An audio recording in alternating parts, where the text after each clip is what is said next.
When G.I. Joe the movie was released in 1987, it marked a turning point in the franchise's rich history, as the film's poor reception effectively killed off the popular cartoon series on TV.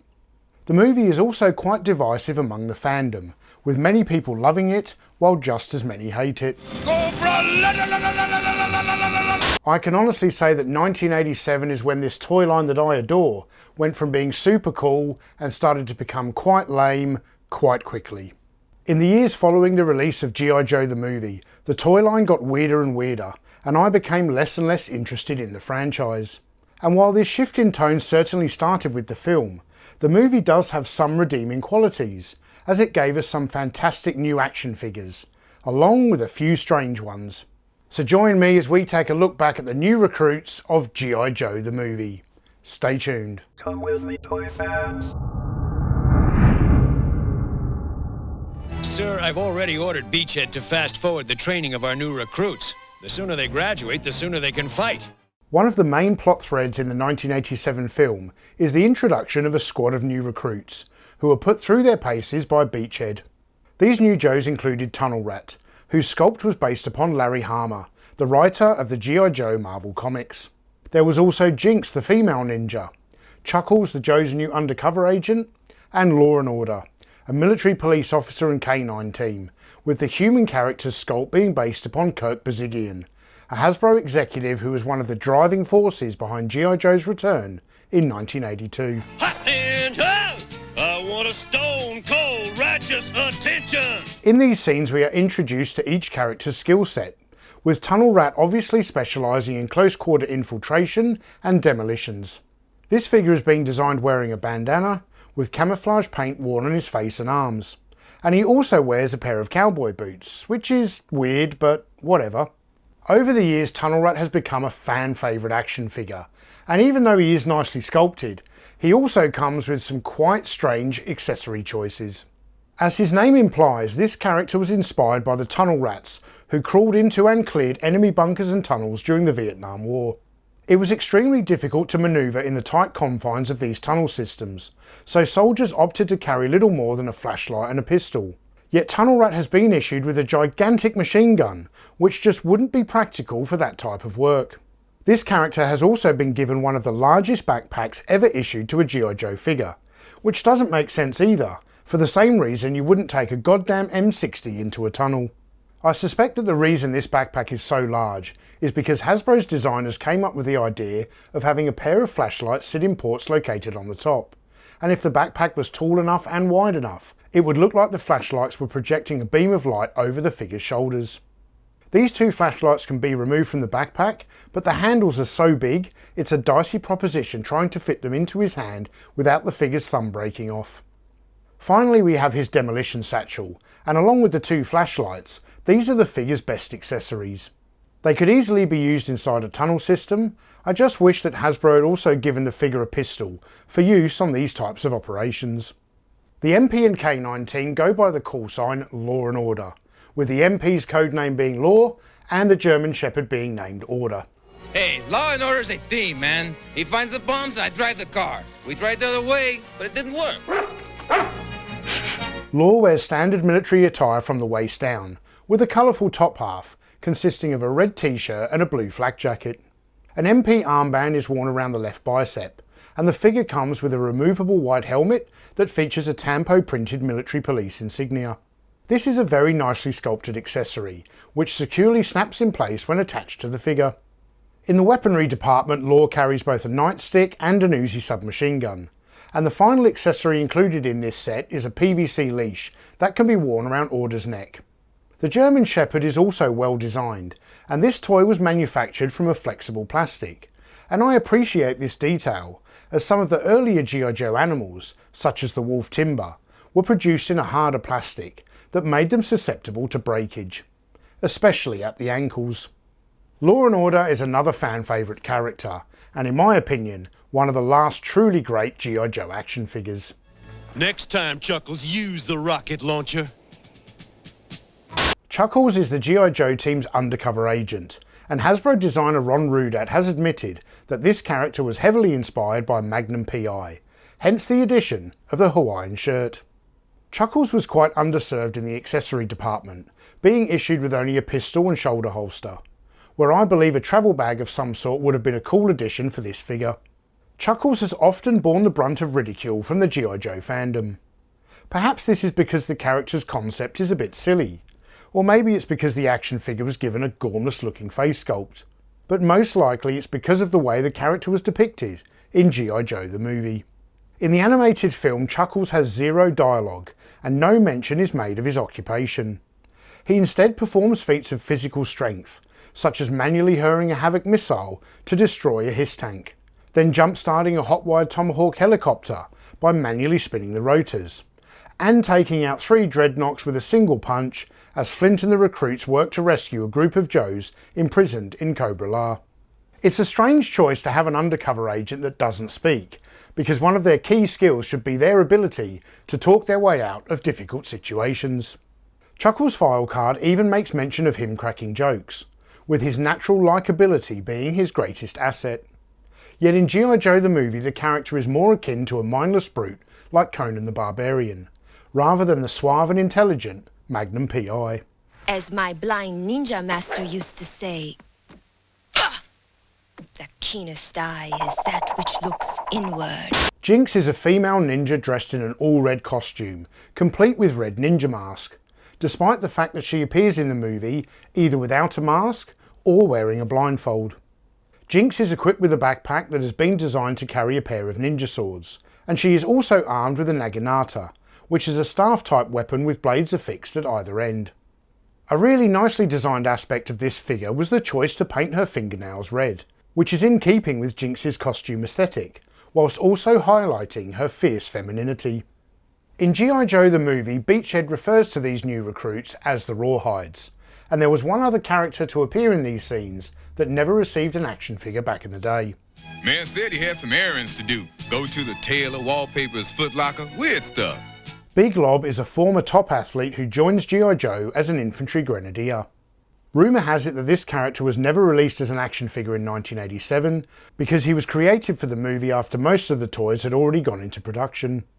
We were eventually offered an O-ring style Big Lob action figure, but that didn't arrive until 2010, and it was only available as a Collectors Club exclusive. Where is that gold-plated goof-off, Lieutenant Falcon? The sixth and final member of the Rawhides is Lieutenant Falcon, a Special Forces Green Beret and one of the best G.I. Joe action figures ever produced. In the movie, this character is voiced by none other than Don Johnson, and Falcon dodges Beachhead's training so he can partake in some good old-fashioned fraternisation. The lieutenant is caught in the act by Duke, and he later deserts his post, which forces General Hawk to confine the Green Beret to his quarters, pending a court-martial hearing. I received a Falcon action figure in childhood before I got the opportunity to watch G.I. Joe the movie, and I thought he was one of the coolest Joes I had ever seen. So I cannot begin to explain how disappointed I was when I saw the film and learned that Lieutenant Falcon is an insufferable douchebag. Hey, nobody's gonna take the rap from me. I don't need your help anymore, Duke. Get out of my life! In the original movie script, First Sergeant Duke was killed off by Serpentor, and the writers planned for Falcon to replace Duke in the story as G.I. Joe's new field commander. Yet due to severe backlash over Optimus Prime's death in the Transformers movie, Hasbro demanded a rewrite. Yo, Joe. He's gone into a coma. G.I. Joe the movie was originally slated for a theatrical release before Transformers the movie. However, the G.I. Joe team encountered unexpected production delays, which allowed the Transformers feature to be released first. And due to the poor box office performance of the Transformers film, G.I. Joe the movie was instead released direct-to-video. In hindsight, I'm really glad that things panned out this way, because Falcon is such an obnoxious twat. If they'd have killed off Duke just to promote the Lieutenant, I might have been done with G.I. Joe right there and then. While the Falcon character does have a redemptive arc in the film's narrative, it's not quite satisfying, and never does enough to excuse the insubordinate behaviour consistently displayed by this gobshite throughout the first 2/3 of the movie. And this is a real shame, because when Hasbro designed the Falcon action figure, they didn't just hit a home run, they knocked it out of the park. With his tiger stripe camouflage fatigues, Falcon looks like a US Special Forces soldier from Vietnam, and I love all the little details that were incorporated into his design, such as his OD green watch strap, his neck scarf and webbing, and the right angle flashlight attached to his pants pocket. This green beret carries a beautifully sculpted backpack that features a removable radio antenna, and a combat knife can be stowed on the side of the pack. Finally, Falcon is armed with a pump-action shotgun, and while I have no issue with this weapon, I always thought Hasbro should have given him an M16, like the one that came with Frostbite, as it is better suited to that Vietnam-era design aesthetic. At Falcon's court-martial hearing, Duke manages to convince General Hawk to spare him, and he is instead reassigned to the Slaughterhouse. Here Falcon is to be retrained by Sergeant Slaughter and 3 new characters who are collectively known as Slaughter's Renegades. That's better. Now straighten up and meet the Renegades. They're not real dependable yet, but when I get through them, what are you gonna be? Perfect! These action figures were sold in a carded 3-pack, and 1987 would be the first time in the history of a real American hero that figures were sold in this fashion. The trio of Renegades includes Mercer, a former Cobra Viper, Red Dog, a pro footballer who was kicked out for unnecessary roughness, and Taurus, a circus strongman who is a little on the crazy side. All 3 action figures are newly sculpted, and each one comes with a unique weapon, although Hasbro did cut corners a bit by giving them recoloured backpacks that had already been issued to other G.I. Joe characters. Sergeant Slaughter's Renegades didn't leave much of an impression on me in childhood, and I get the feeling that Hasbro somewhat rushed their designs, as the trio is rather bland when compared to the vastly superior Rawhide characters. But bland is okay, I can deal with that. What I can't abide is the utterly ludicrous concept of the Cobra La team. Know that I am Globulus, supreme ruler of this kingdom of Cobra La. Throughout some really convoluted exposition in the movie, we learn that Cobra La was a prehistoric civilization that ruled the Earth some 40,000 years ago. However, the Ice Age, the evolution of humans, and their development of scientific technology resulted in Cobra La's survivors being forced into caverns within the Himalayas. Cobra La rebuilt their society in secret as centuries passed, and their leader Globulus vowed to destroy humanity so that his people could reclaim the Earth. So with the release of this movie, Cobra stopped being the ruthless terrorist organisation determined to rule the world, and became the descendants of these insect-type creatures, who are obsessed with pods and spores and mutations. And that's as f***ing batshit crazy as it sounds. Trifle melodramatic. Hasbro selected a trio of Cobra La characters to be sold in another action figure 3-pack in 1987, and they included the leader Globulus, Nemesis Enforcer, and the Royal Guard.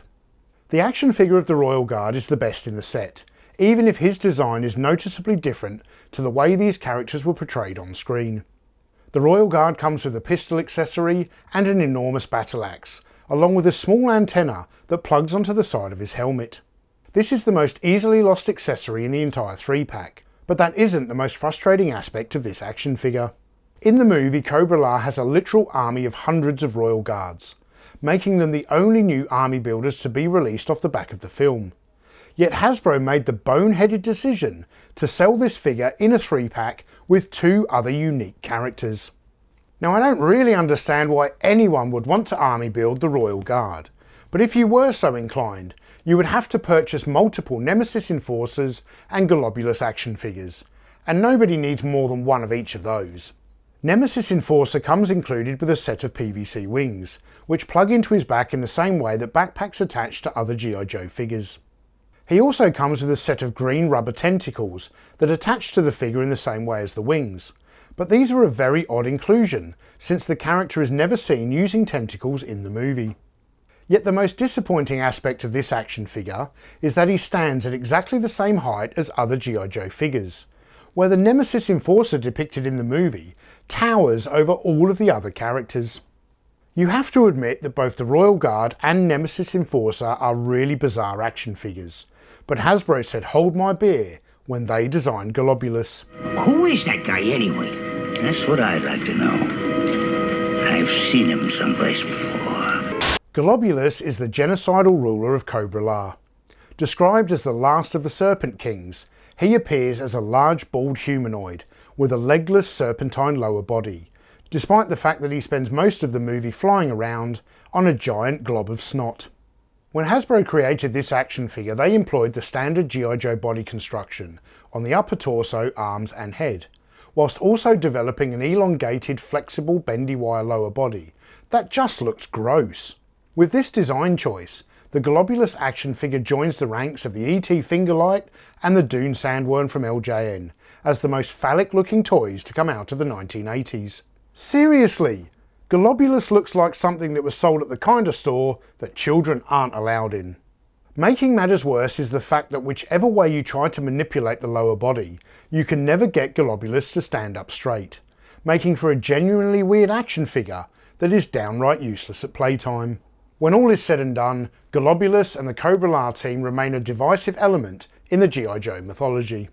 While some find their backstory and environmentalist message intriguing, most fans find their introduction to be a jarring and inconsistent addition to the established lore of G.I. Joe, and it sparked a decline in interest that the franchise never truly recovered from. While Sergeant Slaughter's Renegades remain little more than an insignificant blip in Joe's history, the Cobra-La team tarnished the G.I. Joe legacy in an irreparable way. However, the movie did provide us with some of the last classic G.I. Joe characters ever made by Hasbro. Yet when you put all these action figures together, it's a really mixed bag. Just like G.I. Joe the movie. So thank you all for watching, and if you enjoyed this video, you can click the links over here to check out some of our other G.I. Joe A Real American Hero content. Or subscribe to the channel by clicking down here, or consider supporting us on Patreon, where you'll get access to hours of exclusive content. I'm Tony from Analog Toys, and I'll see you in the next video.